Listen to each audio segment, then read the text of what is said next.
మనము డిబేట్లో కూడా చాలాసార్లు సందర్భాల్లో చర్చించుకున్నామండి.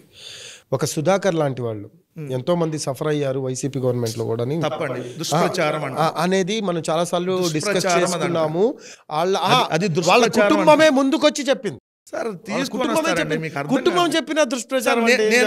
నేను ఒకటి చెప్తా, డబ్బులు ఇచ్చి కుటుంబం చేత ఏం చెప్పించారో నేను చెప్తాలే కానీ మీరు చెప్పిన దాంట్లో ఇది వైఎస్ఆర్ కాంగ్రెస్ పార్టీ తప్పేమన్నా ఉంది అంటే మీరు మీరు మీరు ఏం చెప్తే నేను చేస్తానికి సిద్ధం.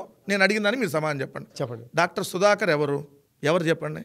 తెలుగుదేశం పార్టీలో అయ్యన్న పాత్రుడు సీట్ ఇప్పిస్తానంటే 2019 ఎన్నికలకు రిజైన్ చేసిన క్యాండిడేట్. 2019 ఎన్నికలకు ముందు రిజైన్ చేశాడు.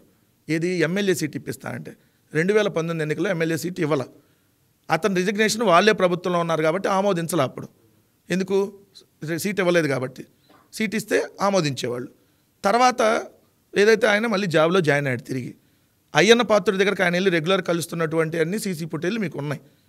ఆయన్ని ప్రభుత్వం ఏదో చేసిందని అంటున్నారు కదా, ఏం చేసింది? అతను ప్రధానమంత్రి గారిని, ముఖ్యమంత్రి గారిని లంబూతులు తిడుతూ రోడ్డు మీద మందు దాగి వేరంగం సృష్టించి సొక్కా అంతా ఇప్పేసి కారు ఎక్కి వెళ్తుంటే కారులోంచి పోలీసులు దించారు. ఎందుకు? అతను ఆల్రెడీ విపరీతంగా తాగున్నాడు. ఇతను ఏమన్నా గుద్దినా ఇబ్బంది, డ్రంక్ అండ్ డ్రైవ్. ఆల్రెడీ అంతంత బూతులు పోలీసుల మీద కూడా తిట్టాడు. అతను చేతులు పట్టుకొని తీసుకొని వెళ్ళారు. అంత తప్ప ఎక్కడన్నా మ్యాన్ హ్యాండ్లింగ్ కొట్టడమే అడం జరిగిందా? కానీ అది జరిగిన సంవత్సరం తర్వాత అతనికి అనేక అనారోగ్య సమస్యలు ఉన్నాయి.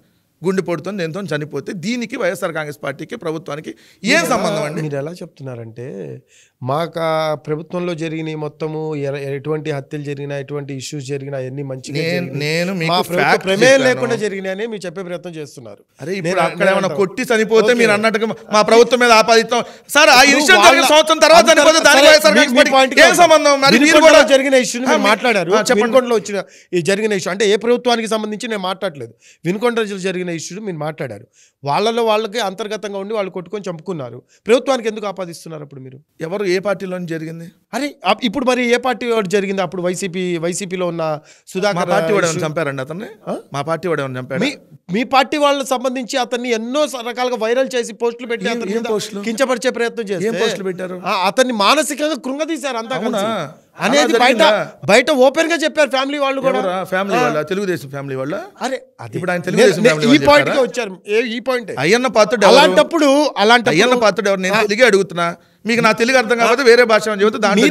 మీరన్న పాయింట్ కే నేను సుధాకర్ కి సంబంధించిన దాంట్లో వైఎస్ఆర్ కాంగ్రెస్ పార్టీ ప్రభుత్వం తప్పుడు ఈ తప్పే అంటే ఎవడో పోస్ట్ పెడితే ఈ హత్యని కూడా కూటమి ప్రభుత్వానికి ఆపాదించడం ఎంతవరకు కరెక్ట్ అనేది అది వాళ్ళ అంతర్గతంగా. వైఎస్ఆర్ కాంగ్రెస్ పార్టీ నాయకుడు ఎవరన్నా అతను కొట్టి చంపితే మీరు అన్నట్టుగా వైఎస్ఆర్ కాంగ్రెస్ పార్టీ వాళ్ళే హత్య చేశారంటారు. అవునా కాదా? వైఎస్ఆర్ కాంగ్రెస్ పార్టీ వాళ్ళు ఎవరన్నా కొట్టి చంపితే వైఎస్ఆర్ కాంగ్రెస్ పార్టీ వాళ్ళు చంపారు అంటే ఒప్పుదాం. అక్కడ చంపింది తెలుగుదేశం. దానికి మీరు అంతర్గతం ఎట్లా వేస్తారు? వాళ్ళంతా ఆస్తులు తగాదాలు లేదంటే ఏమన్నా వేరే రాష్ట్ర